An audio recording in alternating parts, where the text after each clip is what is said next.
for Faith Book, the Book of Faith, the Word of God, the Bible. Isang mapagpalang araw po sa inyong lahat. FBK Monday, March 25, 2024. Ako po si Joe Bedora Jr., preacher po ako dito sa Hillcrest Family Life Baptist Church. Makikita po ang ating pag-aaralan sa araw na to sa Book of Philippians, chapter 2, verses 8 to 11.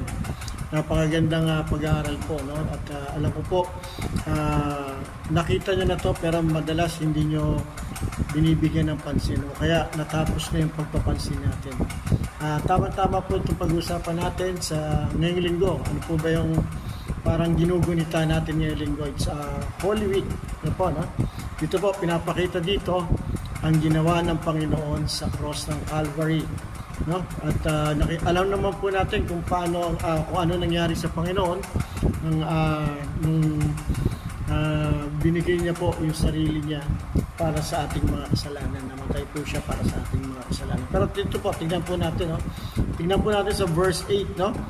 Nagpakumbaba siya at naging masunurin hanggang kamatayan, maging ito man ay kamatayan sa krus, no?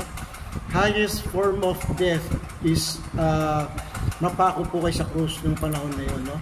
Ito po yung binibigay sa pinakamatinding kasalanan na ginawa nyo, no? Parang ito yung sentence, no? Life sentence. Ito po yung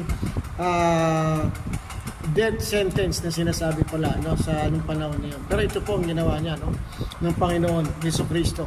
Nagpakumbaba siya at naging masunurin, no, hanggang sa kamatayan. Sino po ba makakagawa ng gano'n? Siguro po tayo mapalo lang, mainit na kagad ulo natin, okay? Mabangga lang tayo, ayaw na natin, no?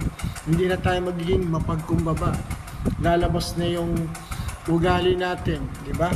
Pero dito po, no, Jesus unselfishly pinakita po yung pagkatao niya.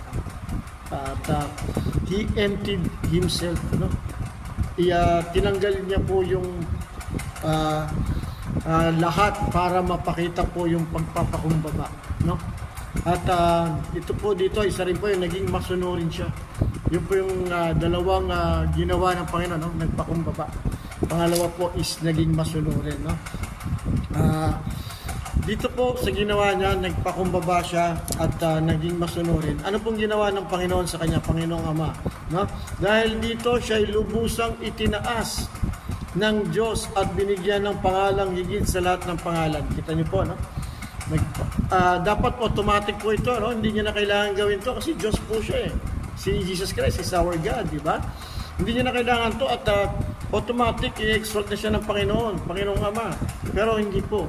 Kaya siya in-exalt, highly exalted, nakalagay po dito sa salita ng Panginoon, no?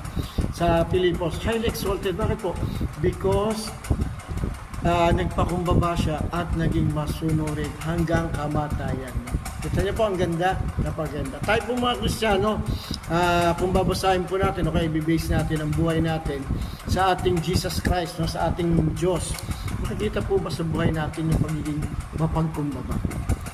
No? Oo, number 1 na lang po. Masunurin po ba tayo sa mga salita ng Panginoon sa buhay natin? No? Marami po tayong, siguro, out of 10 na gustong pagawa sa atin ng Panginoon, ilan po ba yung nagagawa natin? And pag ginawa po ba natin yon, may humility sa atin po, sa ating puso, may pagpapakumbaba. Dito po pinakita ng Panginoon, even though He is God, He is the Son of God, nagpakumbaba siya at naging masunurin. Sinunod niya ang Panginoon. Para kanino? Sa atin, sa ating mga kasalanan, dahil po sa pagmamahal niya sa atin, no? Ito po yung isang pamamaraan ng Panginoon para mapakita niya ang pagmamahal niya sa bawat isa sa atin. Kaya ngayon po sa oras ito, maging pagpapala po itong pag-aaral natin to. Nang nakita po ito sa Ephesians 2 verses 8 to 11. Tignan po, sundan po natin yung dulo, no? Binigyan ng pangalang higit sa lahat ng pangalan, no? Above all names, no? Sa English. Sa verse 10 po, sa gayon, sa pangalan ni Jesus ay luluhod at magpupuri ang lahat ng nasa langit lahat po luluhod at magbibigay papuri sa Panginoon, no? Nasa lupa man at nasa ilalim ng lupa, lahat po ito magbabaw, no? Ipipraise po ang Panginoon at pupurihin ang Panginoon. Kita niyo po, at ang lahat ay magpapahayag na si Jesus Christ, Yesu Kristo ay Panginoon at ikalululuwalhati ng Diyos Ama. Amen. Kumbaba po tayo, maging masunurin po tayo, at ang Panginoon ay tayo'y tataas. No? Tataas tayo. Dapat nakita po sa ating buhay, ang ating pagpapakumbaba at pagsunod sa Kanya bilang anak niya, bilang anak ng Panginoon. Salamat po. Tayo po'y manalangin. Lord Jesus, salamat po sa oras na ito. Salamat po sa napag-aralan namin. Salamat po sa pagpapakumbaba nyo. Salamat po sa pagiging masunurin nyo para sa aming mga tao, Panginoon. Para sa pagmamahal sa amin. Lord, maging kagamit-gamit po itong oras na ito at itong napag-aralan namin sa aming buhay spiritual. Nilalapit po namin ang lahat na ito na may pagpapasalamat sa pangalan ni Jesus. Amen.